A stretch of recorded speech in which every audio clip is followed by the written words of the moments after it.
Okay, we got some breaking news from the NFL world today. So, former Indianapolis Colts head coach, former Eagles offensive coordinator Frank Reich has now been hired by the Carolina Panthers. Somewhere along those lines. I, Happy I like those glasses. Halloween Eve. I like those glasses, dude. They're nice. Tonight's gonna be a thriller. Have I told you I worked at the World Series? It was my first year at the stadium. I went to Fanatics Fest, I went to Comic-Con, and I went to the World Series. It was my first year at the stadium, and the Yankees made it all the way to the World Series. Unfortunately, we lost 5 games to the Dodgers. I said the Giants will be a perfect fit for John Harbaugh because you already established the quarterback situation. You already established the running back position. You already established the wide receiver position, and you have the top 5 pick in the draft.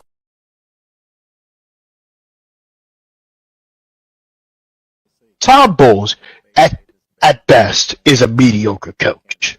He did the same situation with the Jets back in 2015, ultimately maliciously ruining a power-hungry Baker Mayfield and potentially Mike Evans. But Indianapolis ultimately came back, got the go-ahead touchdown. Then, at the end of the game, when Brady got the ball less than a minute, Peyton had his head down the entire time because he knew Brady had enough time. But the interception happened. It's funny. All of a sudden, Peyton Manning hears the crowd roaring. He finally looks up and starts jumping up and down real.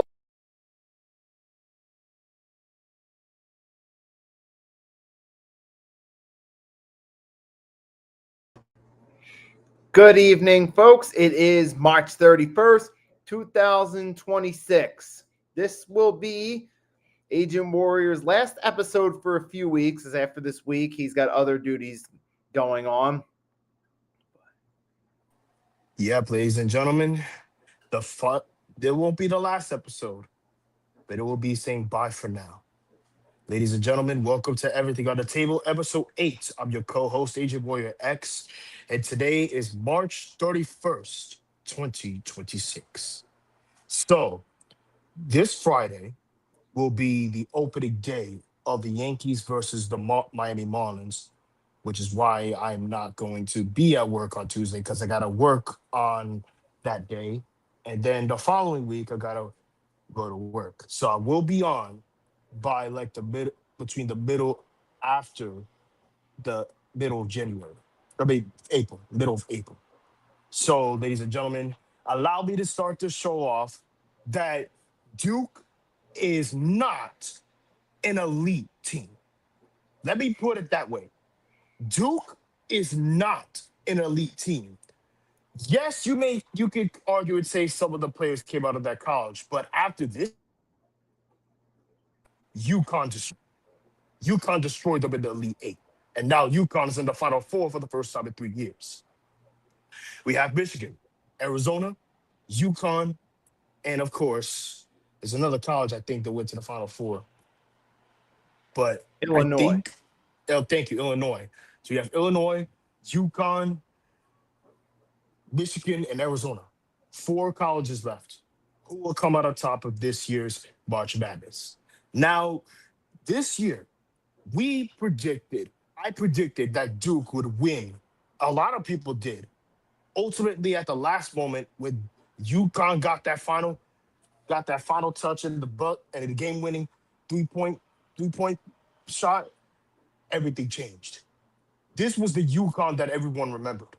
The UConn we remembered was sometimes an underdog because they were considered a top 2 team in the East. Yeah, it goes. That's the crazy part about March Madness. And unlike the NBA playoffs, where it's best of 7 series, any underdog can win game 1, but the favorites can still win the series. In March Madness, it's single elimination.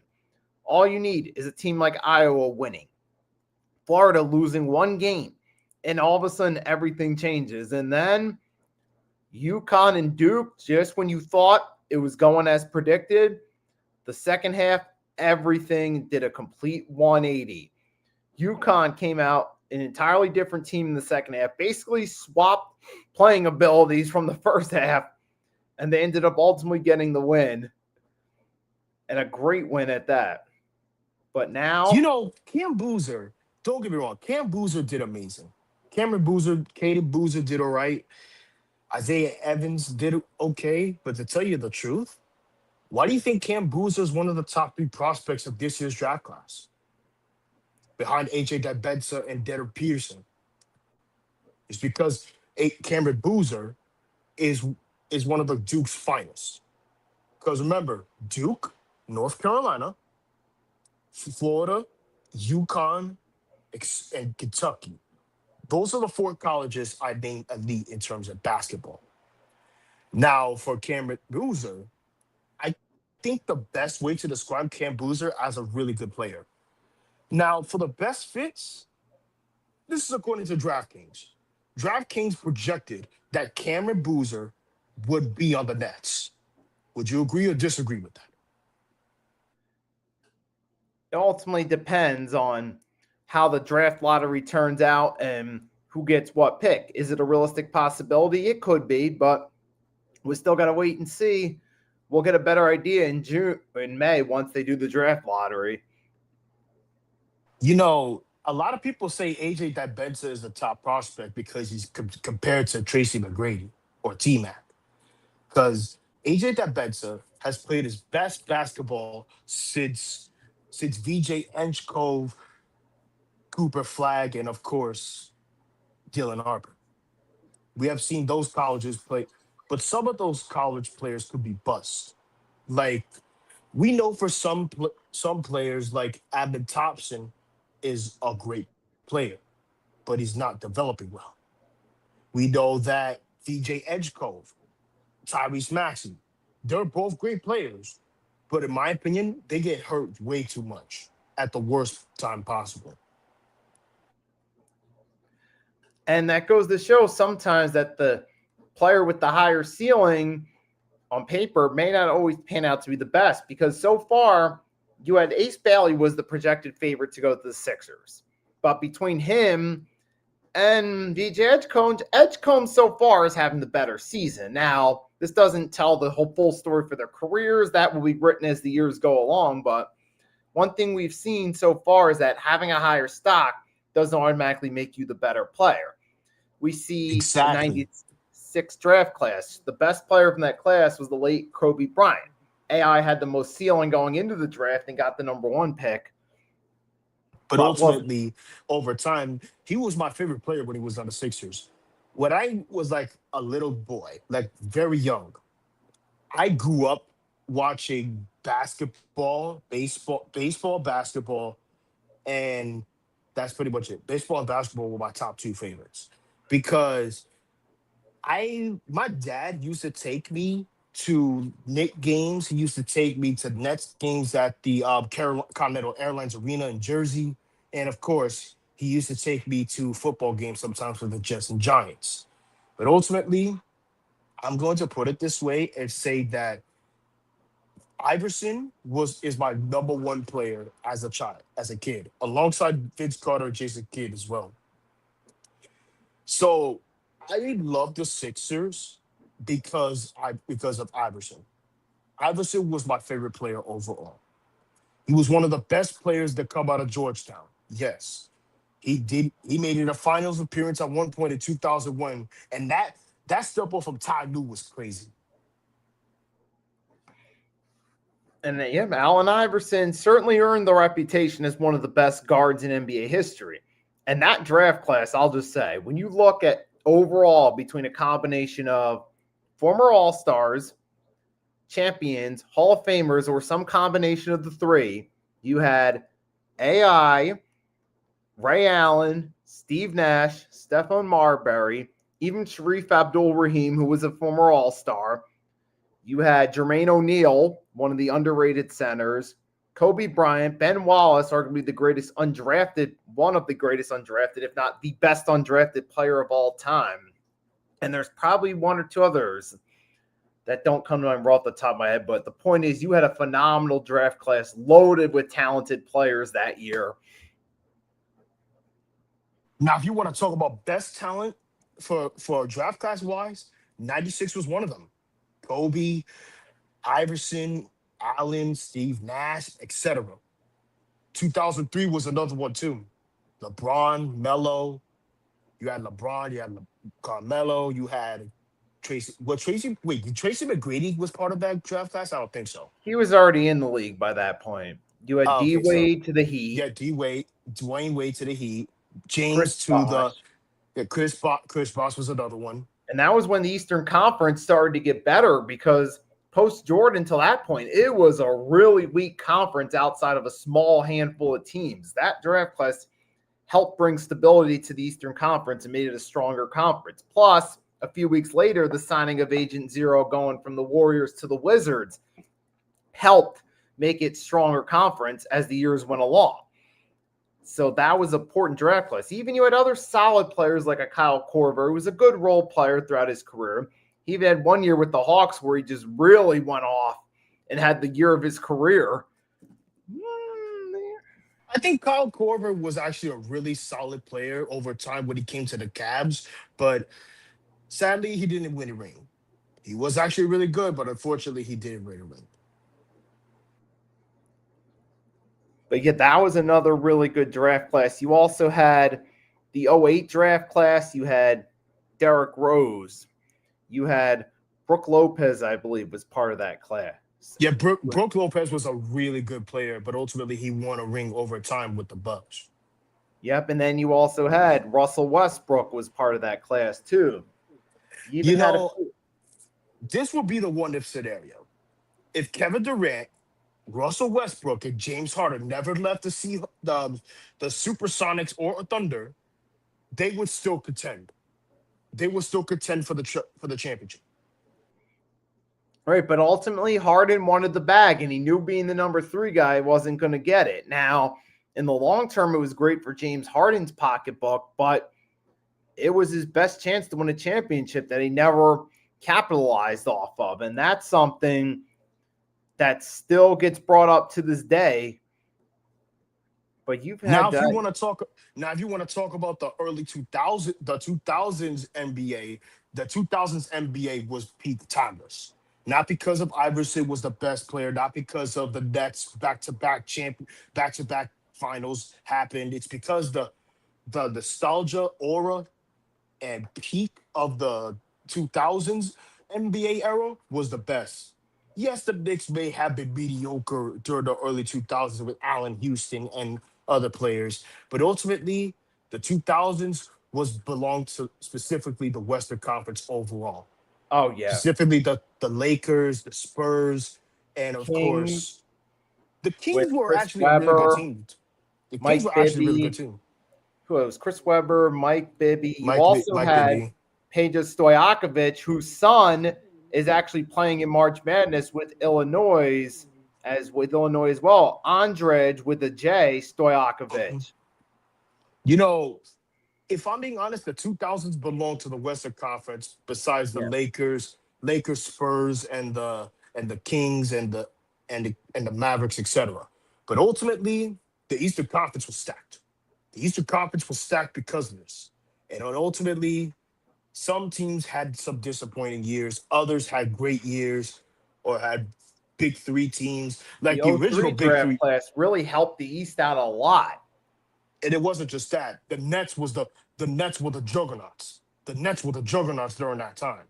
They were still contenders. Even sure, you may have Richard Jefferson, Kerry Kittles, Jason Kidd, and of course Keith Van Horn. But it wasn't enough.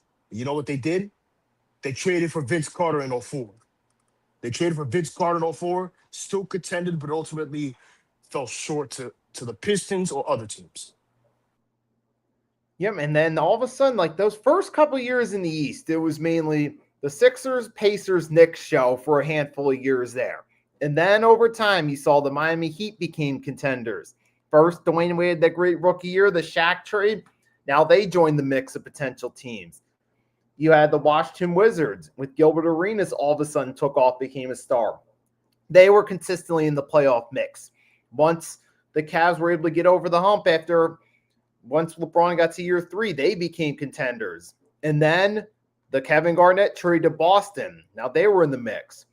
you still had a bunch of teams. And then the rise of Dwight Howard, all of a sudden the Orlando Magic were now a threat in the East. And even the Raptors with Chris Bosh. And all of a sudden, now the East also had a good conference too. You still had the West out there was good too. You still had the Lakers, Spurs, Phoenix Suns, Steve Nash, Amari Stoudemire, the Dallas Mavericks, Dirk Nowitzki. You also had, who else was it that was thinking? This was obviously before the Warriors. You had the Nuggets with Carmelo, were consistently in the playoff mix. The Nets over time was in the mix as well. After 2006, this is where the Nets was in the mix. But come the 2008 year, Judgment Day arrived. Deafening silence. The big three with Richard Jefferson, Jason Kidd, and Vince Carter was vaporized without a trace. The Nets from 2002 to 2007 to 08 season was no more. 5 of 12 players has been casted off to the wind. Wait, I forgot about one player who was also traded as well. Make that 6 players traded. Jason Kidd over time was actually a really good player, but he was originally drafted by the Mavericks. Over time, he won a championship with Mavericks, even though despite the fact that he wanted to win a championship with the Nets. Vince Carter, I understand he wanted to go with the Suns and then the Mavericks and then the Hawks over time. But he was actually really doing well for the Nets. So why cast him off to another team if he's already doing amazing? I understand the situation with Richard Jefferson over time, but to cast him off at a pure salary dump after you treated him badly, and that team specifically paying that amount of money to make him go away? Darkness descends on an official nuclear wasteland for the boys in Jersey. What a way to kill a franchise in one fell swoop. So now, before the disastrous years in Brooklyn, before they moved to Brooklyn, the disastrous years from 2008 to 2011 in their final year in Jersey, they decided to play terrible and then tanked. Since then, Brooklyn and New Jersey hasn't been really good or never been contending ever since. And now their plan, since the marketing issues, their plan is now move the Nets back to New York. But that New York borough is specifically Brooklyn. At one point, Jay-Z did own the team, but it wasn't official. He did own the Barclays Center was built in 2012 or 2013. This is where things changed, because by the time when the Nets ultimately destroyed their contention and then became tank contenders and then became a super team at one point in the 2013 season, and then the what if 2021 season when KD, Kyrie, and Harden ultimately destroyed by a single toe. And by a toe, I'm talking about his shoe size, Kevin Durant's shoe size. If you even got to that. They threw up their hands and called truce and said, you know what? We're staying put. We're not going to tank for the top pick and destroy our tank. Speaking of the Nets, we're losing to the Hornets. Great. Yeah.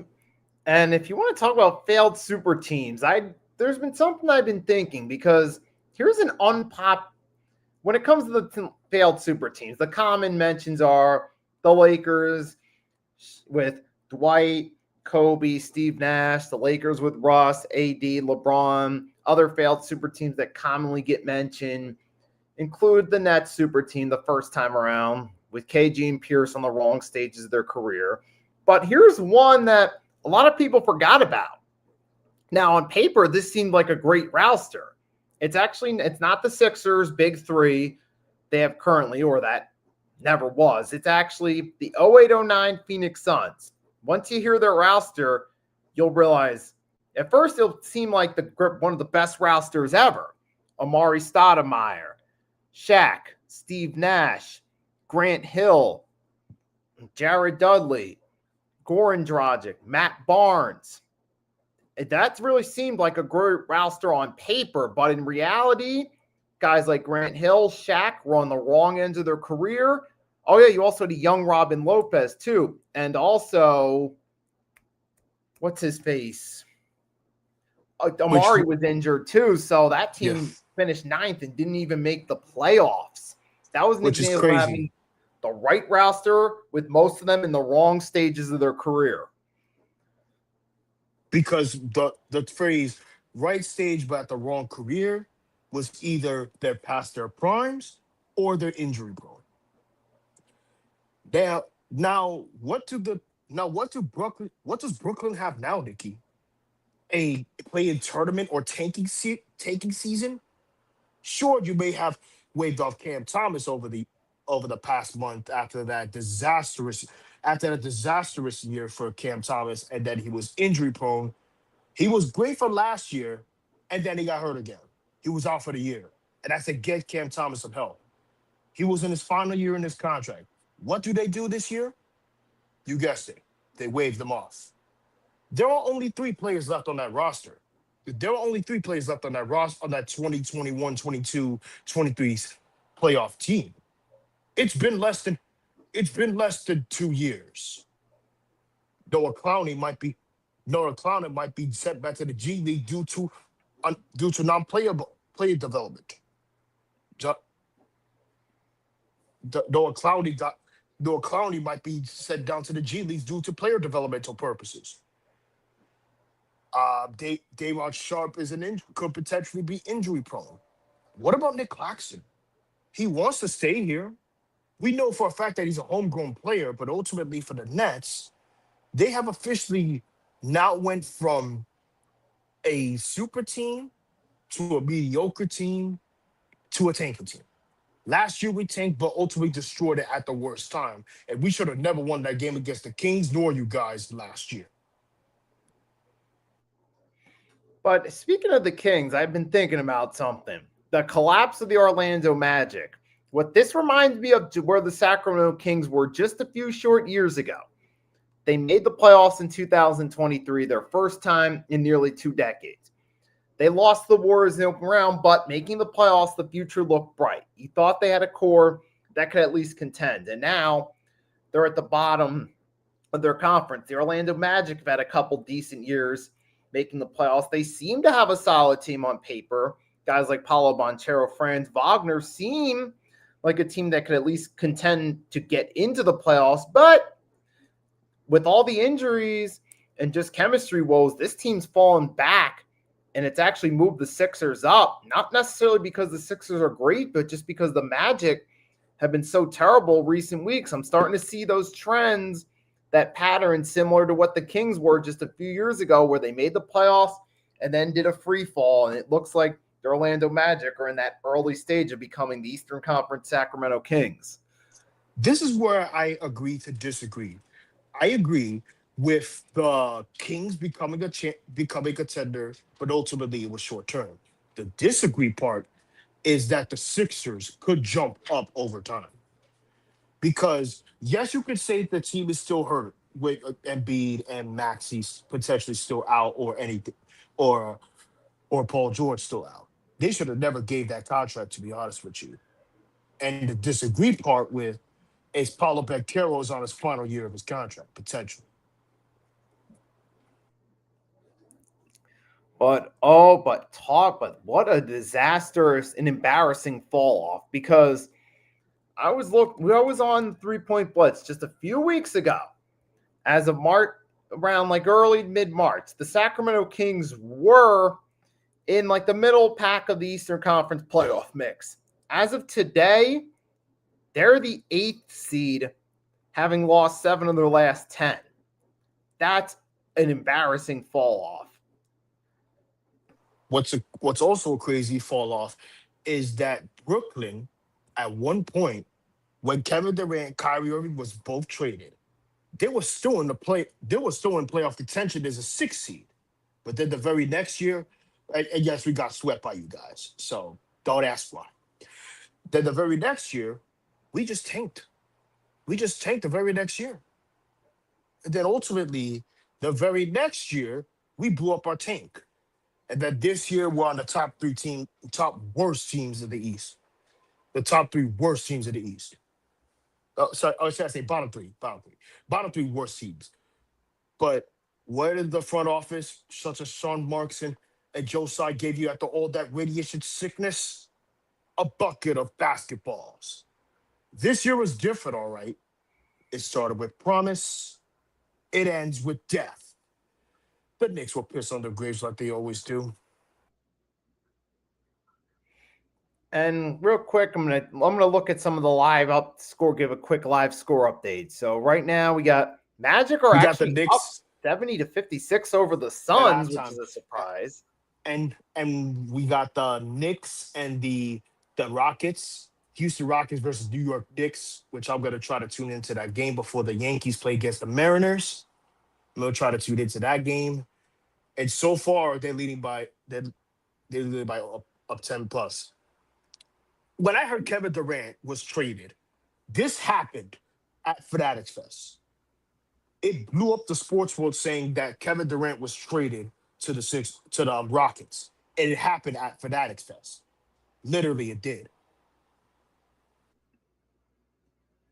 Well, that whole day was a crazy day. But as far as baseball goes, Phillies, it's time to move on. Your manager they've lost the team. And yesterday, they had nothing going right against the Washington Nationals, losing 13-2. And the worst part is now you still got to play him again today and then again tomorrow. So there's that mental jinx, although they are up 3-1 at the top of the seventh. So for now, it's a decent bounce back, but it's not looking like the same Phillies team when Rob Thompson took over and they made the run to the World Series. Which Bryce Harper, Alec Baum, right? Bryce Harper, Alec Baum, Kyle Schwarber. You know what's embarrassing? What's embarrassing last night from the Nationals and Phillies is that they got blown out by one of the weakest teams in the East. Not just the NL East, but one of the weakest teams in the NL East, who were dead last year. Dead last. Behind the Braves. What's crazy about it is that the pitchers gave up too many runs. Now, speaking of pitchers, let's talk about the Yankees offense. So far, the offense looked like it was okay against the Mariners last night. Yes, the Yankees pitching has been lights out from start to finish. From the day that we beat the Giants on Netflix to a clean sweep, now against them again. Last night was really. I mentioned this in my post game. I said it was a pitching duel between Luis Castillo and Ryan Weathers, who we picked up for the Marlins. And Ryan Weathers, I got to get props to. But you know what they say, Nikki? Defense wins championships, right? Or in other words, pitching wins championships. That's what people say, right? Look, I'm going to compare that defense for the Yankees so far to the Seahawks and the Texans defense. Man, now that theory, it's interesting that ties into the myth that defense wins championships because for the Seattle Seahawks, it played a key role in helping them. For the Houston Texans, you would think on paper it'd be a team that have a shot, but offense was ultimately their undoing. So the way that's been their Achilles heel over time when it comes to the Texans. The Texans offense was great in the season, but in the playoffs, this is where things comes to fall from grace. Because over time, when it comes to like teams such as the Seahawks, Jets, Giants, Cowboys at one point was an elite defensive team at one point. The Eagles was an elite defensive team at one point. Sometimes that elite defense team doesn't win championships. They test that theory, but sometimes it doesn't work. Now, for pitching wins championships, this is a completely different story. The defense overall, so far, according to the Real app, the Yankees have allowed 2 errors, and they're number 1 at batting average against so far. Number 1 in on-base percentage against, and they're number 1 in runs allowed. They allowed less runs than last year. Last year was a disastrous because they allowed too many runs and too many errors. That has been their Achilles heel. And the coup de grace, injuries. Injuries really killed them the most. Rodon won't be back until late April. Cole won't be back until May. And then Anthony Volpe won't be back until May either. So far, I really like this team so far. Not because of Judge struggling, but the ABS system. Oh boy, when the ABS system came, the Yankees were lights out in terms of getting the right calls. And when you said playoffs, about playoff failures of the Texans, I started thinking about two things, because for playoffs, we're getting closer to two sports playoffs, NBA and NHL. The NBA, I look at the Cleveland Cavaliers. They got two guys you want during the regular season, and Donovan Mitchell and James Harden, but do complete 180s, and their play basically demotes itself with poor playoff performances. That got me thinking, who are some of the best regular seasons players, but worst playoff players? I started thinking of a list. I'll go Karl Malone and John Stockton for the Utah Jazz. And I know they lost in the finals to the Bulls twice, but how many other years did they get to the playoffs and run into Gary Payton, Sean Kemp, Hakeem, Clyde Drexler, or even Dirk or Robinson Duncan, the new Twin Towers? So they had a ton of playoff shortcomings. They only came across the Bulls twice. David Robinson pre-Tim Duncan. His style of play basically demoted from admiral to private, which is a lower military rank, before Tim Duncan came there. You also had Embiid, who has had numerous chances come playoff time, but always resulted in quick exits. James Harden as well, for numerous teams. Same could be said about the MLB playoffs in October. Come October, this is where things get real serious. You have some key players doing X factors. For example, for X factors, I'm gonna name one of your Philly players, Kyle Schwarber. Kyle Schwarber played a huge X factor against the Dodgers last year, but ultimately the bullpen ruined it all in Game 4 against the Dodgers. Kyle Schwarber, Bryce Harper, Orion Kerkering. That game against the Dodgers was crazy. Sure, you may have lost to us on Thursday Night Football, but worst case scenario, that was a bad night for Philly. The Flyers lost to the defending champ Panthers, you guys losing to us, and then the Phillies losing to the Dodgers, which is crazy. And as far as the Flyers go, hey, they might make the playoffs this year, which would be a rare feat. And because sadly, since that late 2000s, early 2010s run where they tried and fell short, they've only been there a handful of times since. And this might be worst one case of the scenario years. that the Flyers, the last time they made it to the finals, last time the Flyers made it to the finals was in 2000, was like 2009 or 2011. But you couldn't beat the Blackhawks. I'm gonna tell you the truth. The Blackhawks were too strong for you. Not because Patrick Kane was the best player, but specifically the defense was amazing. Now, if you want to talk about teams that have some of the worst playoff luck in sports, period, you could name the Philadelphia Flyers, Minnesota Vikings in the NFL as another. You've had in the NBA, the Nets, when they do get there, as well as the Jazz, because they've had so many chances over the years. Even post Stockton Malone, they've had their chances. They just couldn't close the deal. The Phoenix Even with Suns, Donovan Mitchell had multiple chances, did he not?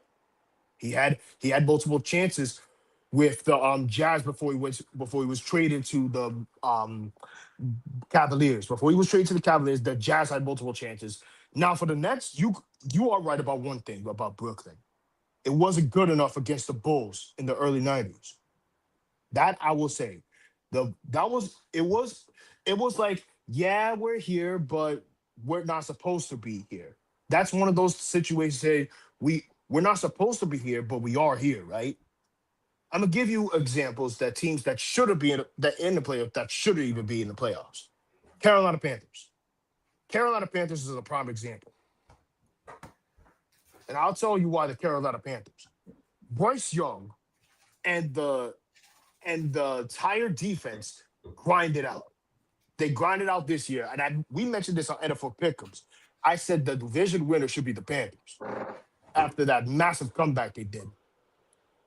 And if you want to talk about other teams that are snake bitten come playoff time in sports, you got the Buffalo Bills throughout the years. All the times they've come short, either playoffs or Super Bowl, or a team out west in the AFC, the San Diego, now Los Angeles Chargers. They've had plenty of good They're teams. officially a snake bitten playoff team at this point, because not because of that 94 season when they had that massive run, not because of that 06-07 season when Marty Schottenheimer retired, or worst case scenario, that blown lead against the Jaguars, or that worst performance from Justin Herbert.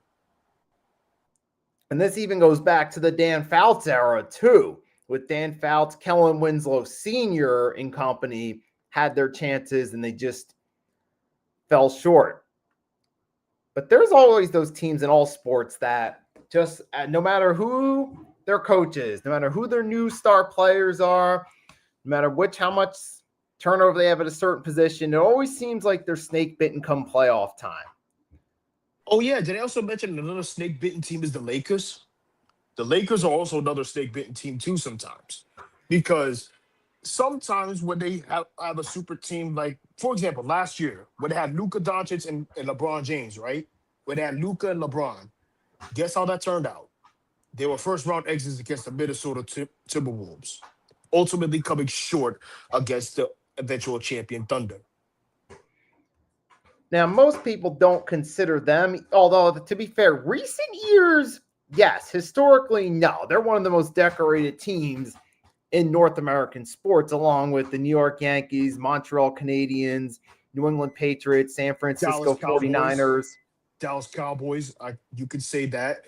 But most recently, the Yankees, speaking of the Yankees, they, ever since that World Series run in 2024, they have been doing great, but ultimately hitting injuries at the worst time. Garrett Cole was supposed to be back in 2024, but ultimately he's out for the season because of that Tommy John surgery. And then the very next year, he's returning in May. The team overall on paper looks great. With Cody Bellinger now back on the Yankees. When Cody Bellinger came on the Yankees, he was amazing. He was amazing on that team. Sure, he may have been a reliable player on outfield, but ultimately, they fell short to an eventual AL American League champion, Blue Jays, who had a massive resurgence ever since paying Vladimir Guerrero Jr.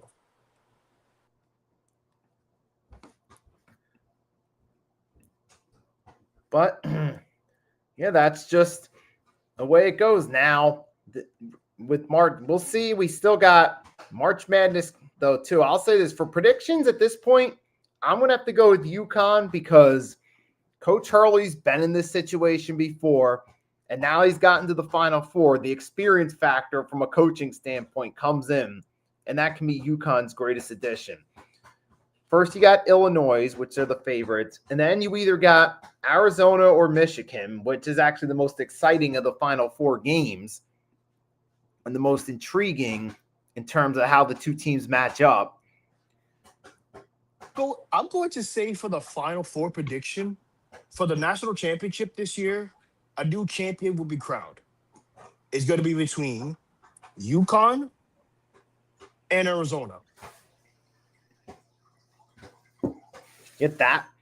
Well, that would be a good matchup too. But either way, I think UConn versus either Arizona or Michigan would be a big matchup. Now, I'll say this. The media, they would want UConn versus Michigan because of big power school. They feel like that'd be better for the ratings. And we know all sports media usually likes those type of matchups. Like they've loved Lakers, Celtics in the NBA Finals. Boston, Los Angeles, two big market cities, good for ratings. Brooklyn, the Knicks, right? Brooklyn, the Knicks. Well, technically, Brooklyn is another big market team too, because this year they're tanking. And speaking of the Nets, they should have never won that game against the Kings, because you had the opportunity to get the number one pick to have the number one pick odds So we're not only tanking for the top player, but you're also tanking for the top odds. So over time, I could see us losing out for the rest of the season. And also something else they would love too in the NFL, when the NFC East, when the weakest link is a team with 8 wins, that's great for them because that's Philly, New York, Dallas, Washington in terms of big market cities. When that division's competitive, that can help the ratings to a certain extent. And that's something that they love in all sports. Or when it's NFC East versus NFC East in the playoffs, Eagles versus Giants. But just something about New York and Philly, especially for East Coast sports medias, they love those New York versus Philly playoff games or series. They love it. I'm not a Mets fan, but I'm going to tell you this. New York and Philadelphia is the most common sports rivalries of all time, specifically for the Mets and Phillies. But all-time wise, it's New York and Boston. New York and Boston is the most common all time. Like the Phillies, Phillies, Mets, Yankees, Red Sox, Giants, Eagles, Patriots, Jets. Now, I could say the Giants and Patriots as well, but I'm going to put that in there because we did beat the Patriots 2 times in the Super Bowl. Now, for the Eagles and the Giants is the most common. They're division rivals because the fact that they love to beat the Yankees most of the time. They'll beat the Giants most of the time ever since they took Saquon. But over time, long term, it's looking like it's slowly declining. Oh, yeah. Speaking of the Giants, did you hear about Odell Beckham Jr.? What's up with him? I'm hearing rumors that he might reunite with the Giants again. Now, don't get me wrong. Just in case Darius Slayton is bad again, or sometimes worst case scenarios, you have Odell Beckham Jr. And speaking of Isaiah Likely, he changed his number. And yes, Graham Gano was finally cut. Thank God. He was reliable, but at some point when you're injury prone, things change. Yeah, it doesn't. Ultimately, once you're injury prone, it's not going to make much of a difference. That's why Rod Strickland was a journeyman in basketball who bounced from team to team because of his lack of availability. But as far as the OBJ thing, all I can say is I've learned from dealing with the Eagles fans over the years and rumors, don't believe the hype because a lot of rumors don't turn out to be true. I can look at, through my time on YouTube, there was a point, this was before Jalen Hurts had that great 2022 season. They wanted Deshaun Watson 1 minute. They wanted Aaron Rodgers for a minute. Recently, they wanted Max Crosby before the failed physical. They wanted Myles Garrett a few years ago. Now they want him again. All that combined escalated to just a bunch of hype with no payoff in terms of those trades or acquisitions. And speaking of baseball, the Yankees so far this season have been 10 for 11 in ABS challenges this season, 91% in the MLB, and second behind the Arizona Diamondbacks. Now, for those who are, and I know, not going to mention no names, but I know a specific content creator who'd say the ball's bigger than the icon. To tell you the truth, it depends on your height. You're right about that. But then when the ABS challenge came in, everything changed. There's no more rigging calls. Nothing. Aaron Judge, this is a prime example. Aaron Judge, throughout the past couple years, has a strikeout rate of 23% of the time at plate appearances. Which is awesome for the first week of the season, but with baseball, it's the longest schedule in the North American sports. So, and it's not just one of the most longest. But this is what people are debating about: should the ABS system be part of it or not? And I would say I want to be part of it, but for a few occasional reasons. The umpires have been making bad calls last season from start to finish. The controversial calls got multiple managers ejected. Aaron Boone is one prime example. And I know why. He gets ejected because of those controversial calls and, of course, bad calling. Oh, and we're beating the Devils this time around for the Rangers. What's the point anyway? You're basically just tanking for the top pick. I just want to get that out of the way real quick. But here is the con side. People don't like it because they want to see the balls bigger than the icon. I understand that. Some teams don't like it because they were reckless on some calls. Boston is one prime example. And I'll tell you why the Red Sox is a prime example. They are one of those teams who wastes challenges recklessly and sometimes doesn't get the right calls ever since. So I'm going to put it this way and say that the Red Sox sometimes are reckless in terms of challenges. That's because Trevor Story got ejected. You see what happened with Trevor Story and Alex Cora? That was by far one of the most craziest things I've ever seen. But there's a thing. You can't argue with robots. And you know what they say nowadays? Nikki, you remember the phrase, football's a game of inches? Yep. Instead of saying football's a game of inches, baseball's a game of inches. Look how that turned out in Game 7 of the World Series. The Blue Jays were this close to win the World Series, but ultimately Will Smith has his foot on the home plate, and IKF dived at the worst time. That's why I say baseball's a game of inches. The ABS challenge is another prime example. Once the umpires call a strike, they do this. They tap their helmet to challenge it to see if it's a strike or not, and then ultimately if it's inside the strike zone by a millimeter or a centimeter, that's still a strike. If it's outside the strike zone by like a centimeter or a millimeter, that's a ball. That's what I can't say it. Ball don't lie. Baseball's a game of inches. The moral is don't waste your challenges unless it's needed. Yep, and the same can be said for all sports. Well, ladies and gentlemen, duty calls for this Friday. And I know Super Mario Galaxy Week is out tomorrow, so I can't wait to see that the next couple of weeks. And to tell you the truth, I will not be on this show for the next 2 weeks, but I will be back when I'm on vacation. Thank you all for watching, and until next time, goodbye, my friends. This is AJ Warrior X. Have a good night. All right, and for Nikki Stees, folks, thanks for tuning in. Best of luck over these next coming weeks, and that leaves me open to do everything on the table, maybe do some tier rankers. Oh, there is one more thing I want to mention. Next month or tomorrow is Autism Awareness Month. And to tell you the truth, I have autism. And autism isn't just a disability where people think autism is just a disability. No, it's not just a disorder. Autism is how the brain functions. We treat people with kindness, love, and respect. Sometimes I like to stutter a lot, and sometimes I just stop for a moment. But overall, Autism Awareness Month is a special month for all those who have autism. And I want to say happy World Autism Awareness Month. Until then, goodbye, my friends. Have a good night. And I'll say this for the month of April.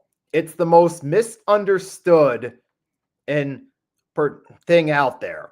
A lot of people out there, if they really want to understand what autism is, they should go on WebMD or just Google it. There's plenty of sources out there where you can research and gather more information to learn, because there is a lot of misconceptions out there from people's, and there's too much information out there for people to be that misinformed. Do your research, folks. Until then, happy Autism Awareness Month. Have a great night, everybody. Peace, and we'll catch you later.